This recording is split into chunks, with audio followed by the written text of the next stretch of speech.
Assalamualaikum warahmatullahi wabarakatuh.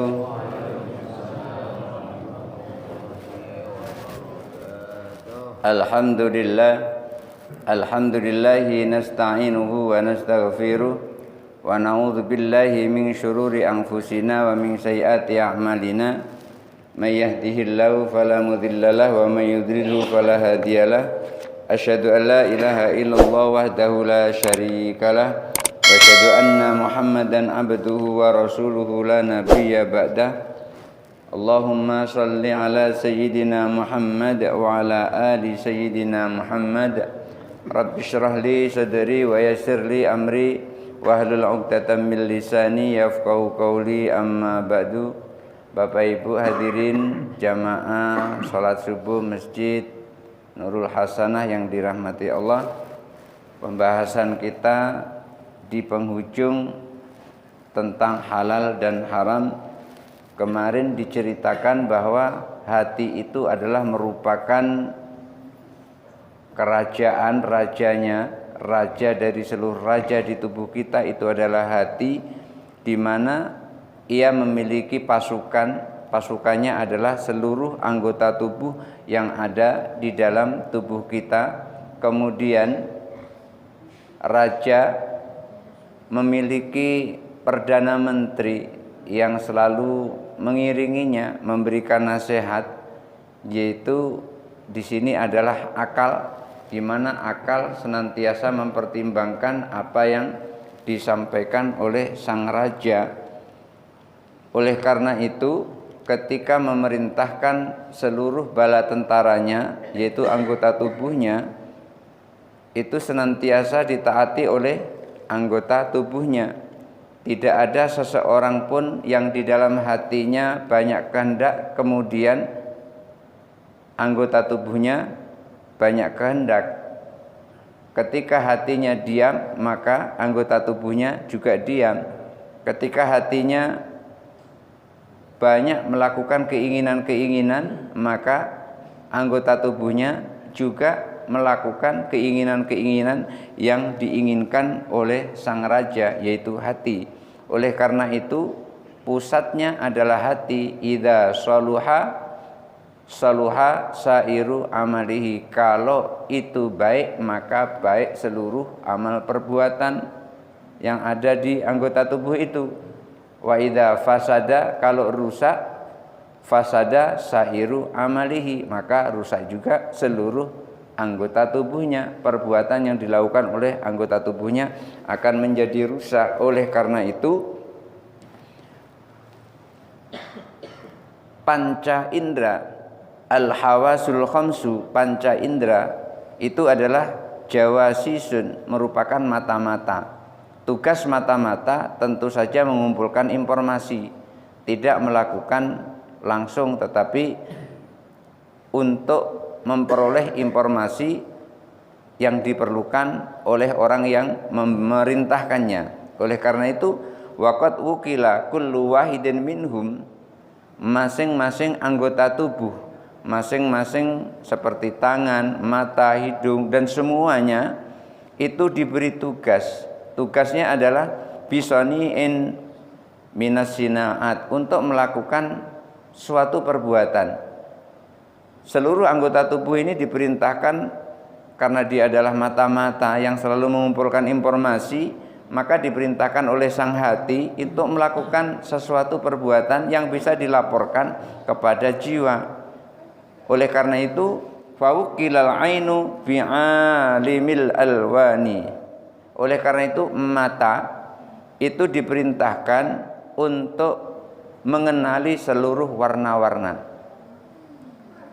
Hati kita tahu warna, akal kita bisa mempertimbangkan warna, itu lantaran ada informasi dari mata.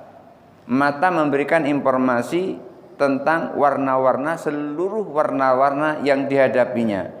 Bisa mengatakan merah, hijau, kuning, dan seterusnya. Itu adalah tugasnya mata, bukan tugasnya penciuman, tapi tugasnya mata. Dan tidak pernah salah tugas di sini. Tidak ada yang salah tugas anggota tubuh kita. Mata selalu mengenali warna-warna, penciuman selalu mengenali rasa-rasa, tidak pernah tertukar mata mengenali rasa, kemudian penciuman mengenali warna, tidak pernah, tidak ada terjadi tertukar tugas di sini. Wasam'u bi'alimil aswati, kemudian pendengaran itu diberi tugas untuk mengenali semua suara-suara, mulai dari suara manusia, antara manusia yang satu dengan manusia yang lain, itu begitu didengar oleh pendengaran langsung mengetahui, oh ini suara burung perkutut, oh ini suara burung kutilang. Itu langsung mengenali walaupun mata belum melihatnya. Inilah tugas yang diberikan oleh hati, oleh raja kepada masing-masing bala tentaranya, anggota tubuhnya. Wa kadzalika sairuha, demikian juga seluruh anggota tubuh kita. Anggota tubuh kita masing-masing itu diberi tugas. Tangan diberi tugas, kaki diberi tugas, mata diberi tugas, telinga diberi tugas, semuanya diberi tugas. Dan masing-masing menjalankan sesuai dengan tugasnya masing-masing. Fa innaha ashabul akhbar. Seluruh anggota tubuh itu, mereka itu adalah pemilik berita, artinya mereka itu mengumpulkan berita. Nanti setelah berita itu sampai, berita itu diterimanya, baru dilaporkan kepada jiwa, sehingga jiwa itu bisa menelusuri melalui panca indera, melalui anggota tubuhnya. Tsumma qila, lalu dikatakan hiya kal hujbati, anggota tubuh itu seperti pintu gerbang, tusilu ilan nafsi ma tudrikuhu, yang akan menyampaikan berita-berita kepada jiwa semua yang ia ketahui. Jadi anggota tubuh itu setelah ia menangkap sesuatu, lalu sesuatu itu disampaikan kepada jiwa, di mana di situ yang merupakan kumpulan informasi. Artinya informasi nanti akan kembali kepada an-nafas itu tadi. Seluruh yang ditangkap oleh panca indera, oleh seluruh anggota tubuh kita. Wakila, maka dikatakan juga innas sam'a, sesungguhnya pendengaran, wal basara, penglihatan, wasyamma, penciuman, kattaqati, itu seperti sebuah kekuatan. Pendengaran adalah kekuatan, penglihatan adalah kekuatan, penciuman adalah kekuatan. Kekuatan apa? Tangduru minhan nafsu. Dari situlah jiwa bisa melihat. Jiwa bisa melihat apa-apa yang ia tidak pernah ia lihat melalui bala tentaranya, yaitu pendengaran, penglihatan, penciuman. Tahu rasanya empek-empek itu gurih atau tidak gurih, itu hanya melalui penciuman, sehingga jiwa tahu, oh ini rasanya kayaknya ini gurih ini, itu hanya dengan penciuman. Kemudian jiwa bisa tahu, oh warnanya ini agak kecoklat-coklatan, tahu itu lantaran diberi kabar oleh mata. Dan juga mengetahui apa-apa yang tidak bisa dilihat oleh mata, tidak bisa dicium oleh penciuman, tetapi bisa juga dia tahu melalui pendengaran. Wal qalbu, dan hati, huwal maliku, hati itu adalah raja, di mana raja ini sesungguhnya adalah pengendali seluruhnya. Negara akan menjadi bagus kalau rajanya bagus, negara menjadi kacau kalau rajanya juga kacau, maka seluruhnya itu adalah mengikuti rajanya. Fa idza salahar ra'iyu, kalau sang malik, sang raja itu baik, sang penggembala itu baik. Kemarin diibaratkan raja itu seperti penggembala. Kalau sang penggembala itu baik, sholahat ar-ra'iyatu, maka yang digembalakan penggembalaannya juga baik. penggembalanya baik, maka binatang-binatang yang digembalakan dalam penggembalaannya itu adalah menjadi baik. Fa idza fasada fasadatir ra'iyatu. Kalau sang malik atau ar-ra'i, sang penggembala itu rusak, maka penggembalaannya pun juga rusak. Maka di sini merupakan sentral. Dia adalah penentunya, dia adalah pengambil keputusan. Wa inna ma yahsulu salahuhu, dan berhasilnya seorang raja terhadap sebuah kebaikan, berhasilnya hati menjadi sebuah kebaikan, bisalamatihi minal amradil batinati, itu apabila ia selamat dari penyakit-penyakit batin. Hati itu dikatakan berhasil, sukses dalam kebaikan kalau ia telah selamat dari penyakit-penyakit batin. Dan penyakit batin ini biasanya orang lain yang tahu, kita yang sakit ini nggak tahu. Tapi kalau sakitnya itu sakit badan, sakit anggota tubuh, pasukan-pasukannya sakit. Kalau pasukan ini sakit, pasukan itu langsung tahu kalau dirinya sakit. Tapi kalau batinnya yang sakit, orang lain yang tahu. Ketika dikasih tahu kadang-kadang malah marah. Dia merasa sehat. Oleh karena itu, hati dikatakan dia sukses dalam mengelola kebaikan kalau dia telah selamat dari penyakit-penyakit batin. Seperti apa penyakit batin itu? Kal ghilli, seperti benci. Seseorang ketika memiliki kebencian kepada orang lain, itu artinya orang itu punya penyakit batin. Dan penyakit batin seperti ini bisa merusak. Merusak apa? Merusak kemurnian hati kita. Maka penyakit batin seperti al-ghilli, benci, itu ketika telah selamat, artinya hati tidak ada penyakit batin seperti benci ini, artinya ia telah berhasil mengelola kebaikan di dalam hati itu. Oleh karena itu, dikatakan berhasil hati itu dalam sebuah kebaikan kalau dia selamat dari penyakit-penyakit batin seperti benci. Wal hikdi, dendam. Sudah benci, kemudian biasanya dibarengi dengan dendam, ingin membalas seperti yang ia lakukan, telah melakukan kepada kita. Maka yang seperti ini adalah bisikan-bisikan dari setan, sehingga ketika seseorang telah membersihkan penyakit bencinya dari dirinya, membersihkan penyakit dendamnya dari dirinya, maka selamatlah ia dari kerusakan-kerusakan. Wal hasadi, hasud, iri. Penyakit iri ini juga begitu. Kadang-kadang penyakit iri ini tidak dideteksi oleh pemiliknya, orang lain yang tahu. Bagaimana penyakit iri ini? Penyakit iri ini biasanya ada tanda-tandanya. Tanda-tandanya gimana penyakit iri itu? Penyakit iri itu tanda-tandanya biasanya senang melihat orang susah, susah melihat orang senang. Itu penyakit iri itu. Yang ini termasuk penyakit hati. Kalau di dalam hati kita masih ada merasa senang ketika orang lain susah, atau kita susah ketika melihat orang lain senang, yang seperti ini, Masya Allah, ini harus disingkirkan dari batin kita. Karena ini adalah penyakit batin yang diri kita kadang-kadang tidak tahu, tetapi orang lain yang bersangkutan, berkaitan dengannya, dia tahu, oh itu punya penyakit batin. Itulah pentingnya kita membaca surah Al-Asr, wa tawasau bil haq.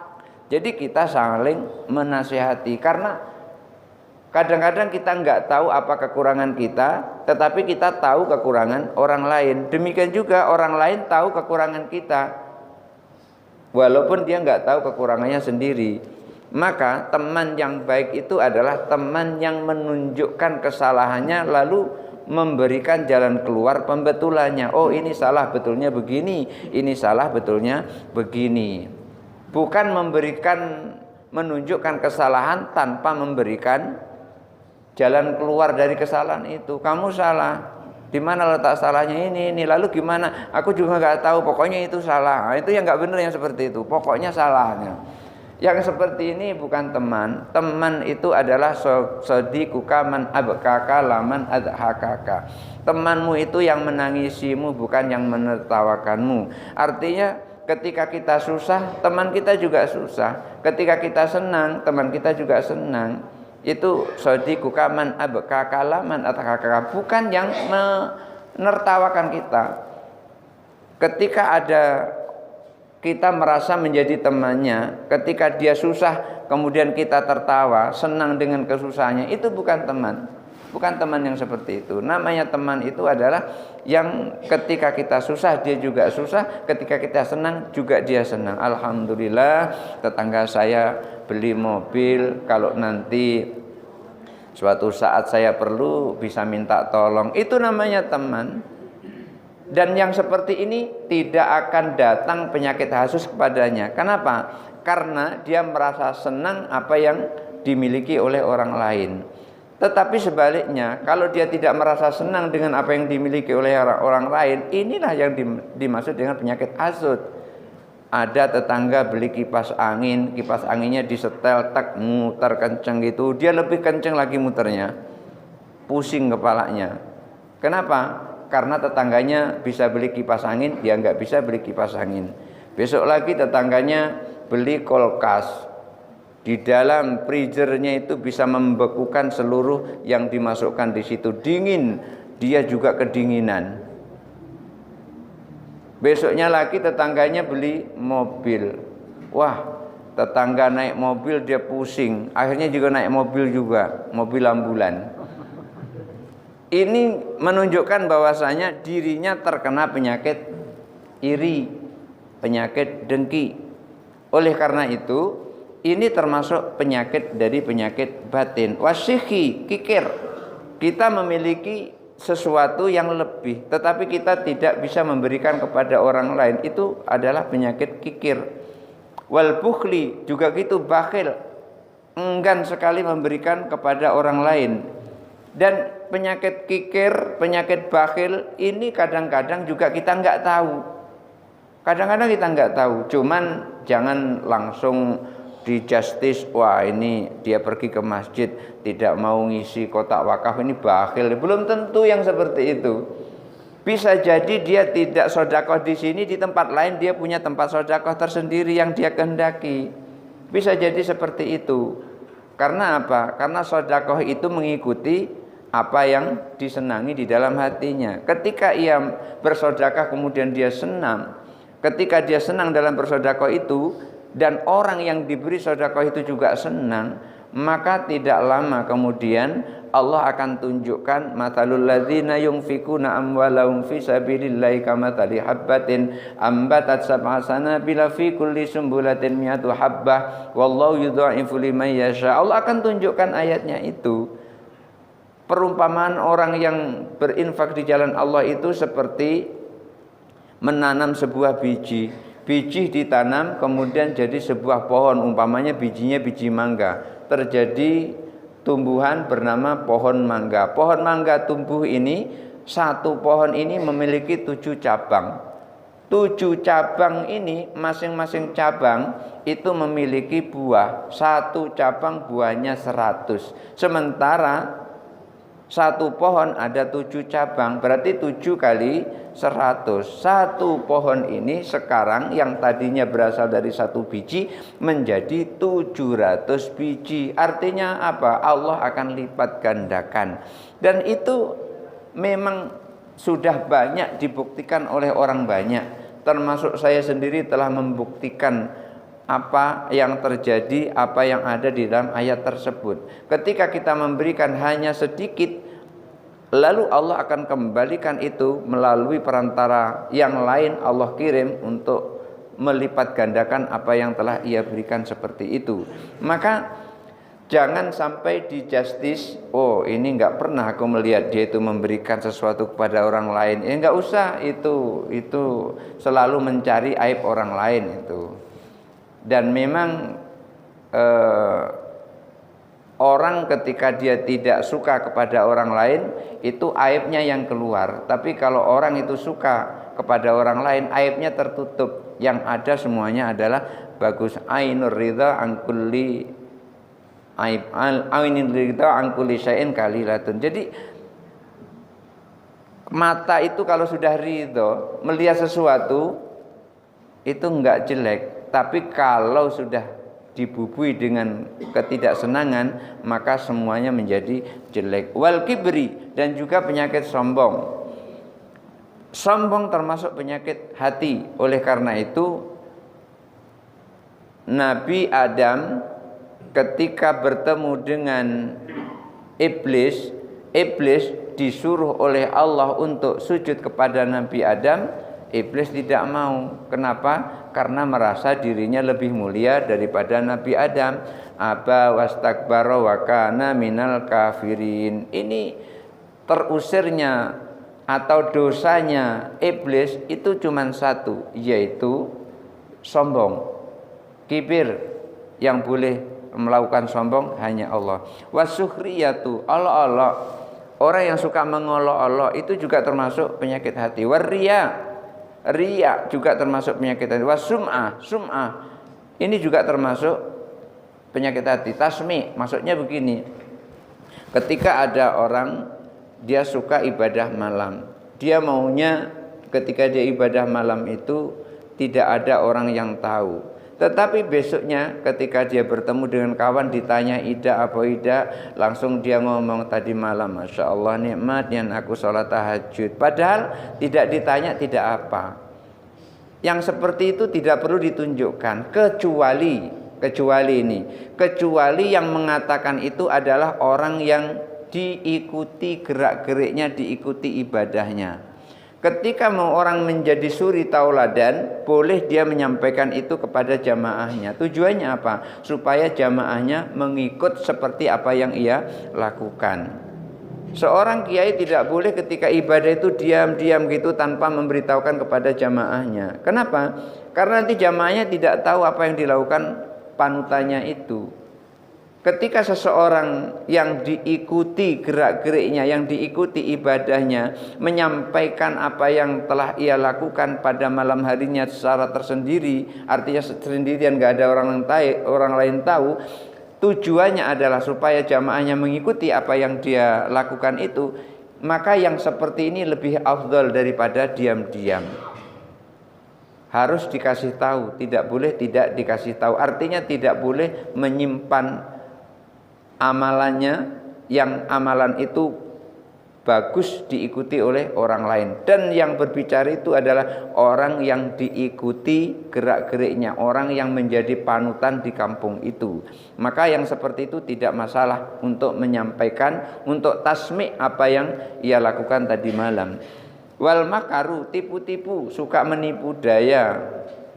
Wal khirsu, dan juga rakus. Rakus juga itu termasuk penyakit hati. Wat tama, wa adamur ridha bil maqduri, tidak ada sifat ridho dengan yang ditentukan oleh Allah Subhanahu wa taala. Selalu merasa resah dengan ketentuan Allah. Kenapa kok begini? Kenapa kok begini? Kenapa kok begini? Sementara sholat subuh tidak rajin. Padahal di dalam sholat subuh itu kan ada doa yang sangat bagus itu. Apa doanya? Wa qina bi rahmatika syarra ma qadait. Ya Allah, jaga kami dari ketentuanmu yang buruk. Artinya ketika doa itu diijabah oleh Allah, ketentuan buruk tidak sampai kepada kita. Yang tadinya kita itu akan dibikin dalam takdir awalnya kita itu akan dibuat celaka. Artinya takdir kita adalah celaka. Lantaran kita berdoa, doanya itu diijabah oleh Allah, maka takdir celaka tadi dirubah oleh Allah menjadi takdir selamat. Itu dari apa? Dari doa. Ibnu Umar juga sering begitu. Ibnu Umar juga begitu berdoa. Doanya Ibnu Umar, Allahumma in kunta katabtani sakian. Ya Allah, bila engkau tulis aku sebagai orang yang celaka, famhu, hapus ya Allah. Ibnu Umar juga berdoa seperti itu. Ya, Ibnu Umar sebagai sahabat melakukan seperti itu, kenapa kita tidak? Oleh karena itu Di dalam sholat subuh kita berdoa, waqina birahmatika syarrama qadai, jaga kami ya Allah dari ketentuanmu yang buruk. Ketika Allah ngabulkan doa tadi, maka yang ketentuan buruk itu tidak jadi dirubah oleh Allah menjadi ketentuan yang baik. Kenapa? Karena Allah itu yang maha menentukan dan Allah itu yang mampu menghapus. Allah mampu menentukan takdir seseorang dan Allah mampu menghapus takdir seseorang.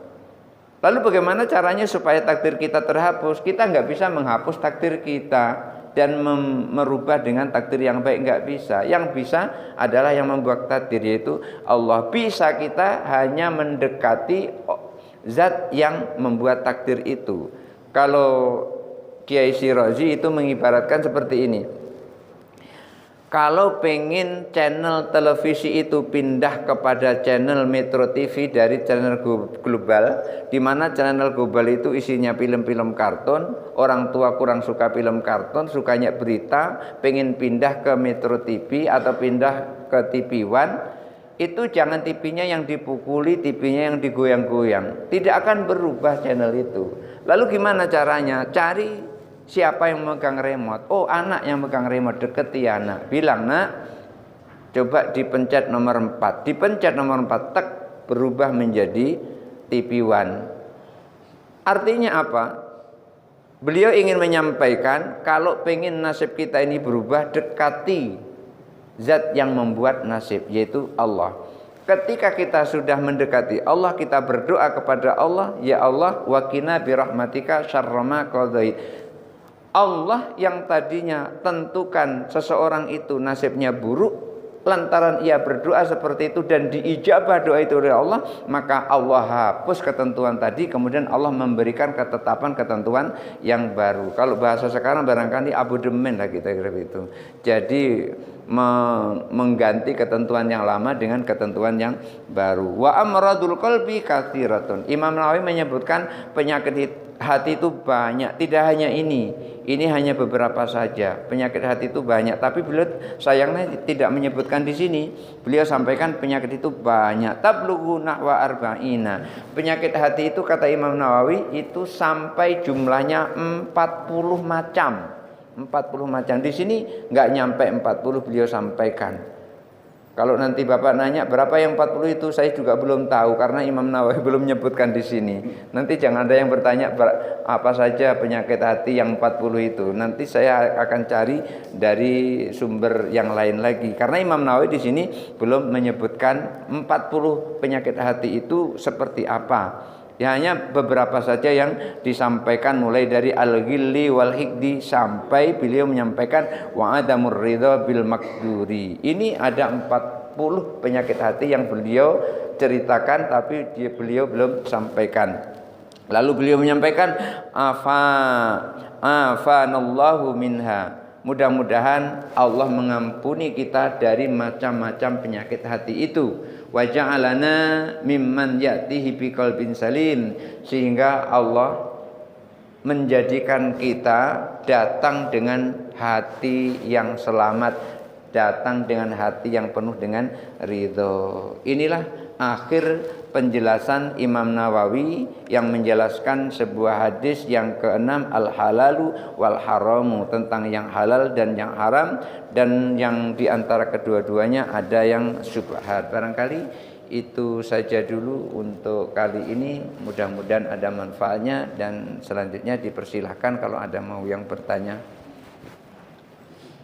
Baik, yang pertama saya ingin menyampaikan apa yang tadi ditanyakan tentang takhalli, tahalli dan tajalli. Memang ini tidak akan bisa diraih kecuali dengan riyadhah. Riyadhah di sini artinya kita berzikir. Ketika seseorang berzikir, dalam zikirnya itu mengeluarkan seluruh ingatannya terhadap seluruh yang diciptakan oleh Allah di dalam berzikir itu. Setelah seluruhnya keluar, apa yang Allah ciptakan keluar dari ingatan kita, maka pada saat itu kita tahalli, mengisi Apa yang diisi? Hati. Hati kita diisi. Apa isinya? Hanya Allah. Dan itu tidak akan bisa terjadi kalau kita belum bisa mengosongkan semua yang ada di dalam pikiran kita. Semua yang diciptakan oleh Allah masih masuk di dalam pikiran kita. Itu tidak akan bisa kita mengisi hati kita dengan semata-mata Allah kalau yang lain ada. Kiai Syirazi itu sering mencontohkan begini. Kalau ada orang mau salaman dengan kiai, tangan kanannya memegang cangkul, tangan kirinya memegang sabit. Pengen salaman dengan kiai, kira-kira bisa enggak ini? Harus dilepaskan dulu cangkulnya, harus dilepaskan dulu sabitnya, baru bisa salaman. Kalau tangan kanannya masih genggam cangkul, tangan kirinya masih genggam sabit, enggak akan bisa salaman dengan kiai. Ini logika yang beliau sampaikan. Artinya apa? Hati ini tidak akan bisa kita masukkan Allah kalau hati ini di dalamnya masih banyak sekali ciptaan-ciptaan Allah yang kita pegang. Masih ingat kepada tanahnya yang belum laku, masih ingat utangnya yang belum terbayar, masih banyak sekali yang diingat itu. Bagaimana mungkin Allah akan bisa kita tempatkan di dalam hati kita? Dan ini memang perlu riyadhah, perlu latihan. Latihannya diantaranya adalah zikir. Maka di dalam kitab Al-Ghunyah li Thalibi Thariqil Haq Azza wa Jalla, saya baca di situ betapa amalan yang Syekh Abdul Qadir Jilani itu laksanakan. Masya Allah, kita membayangkan saja sudah tidak sanggup, apalagi mengikut.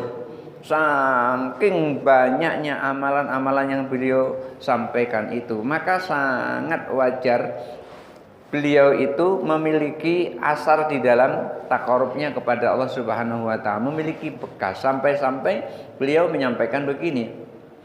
Ketika seseorang itu sudah bisa memasukkan la ilaha illallah di dalam hatinya, maka nanti yang terjadi adalah di dalam hatinya itu Allah hadir. Kemudian apa yang diucapkan itu akan terjadi. Maka orang yang sudah sampai pada makom ini biasanya ngomongnya sangat hati-hati. Kenapa? Karena pembicaraannya sering terjadi. Dan ketika melihat sesuatu itu bukan dengan matanya, tapi dengan informasi hatinya. Bukan dengan matanya melihatnya. Oleh karena itu yang jauh pun bisa dilihatnya, apalagi yang dekat. Karena apa? Yang dipakai untuk melihat bukan matanya. Nah, ketika seseorang sudah latihan takhalli, kemudian setelah takhalli ini berusaha untuk tahalli. Tahalli sudah masuk, maka itulah nanti akan menjadi tajalli. Maka dijelaskan di dalam Al-Ghunyah li Thalibi Thariqil Haq Azza wa Jalla itu, tajallinya adalah ketika dia sudah bisa melihat kehadiran Allah di dalam hatinya. Oleh karena itu, karena melihat Allah di dalam hatinya itu tadi, maka apa yang diucapkan akan keluar, akan terbukti. Ketika dikatakan terbelah, nanti juga terbelah. Dikatakan kenyang, nanti juga kenyang. Dikatakan tidur, nanti juga tidur di situ. Karena apa?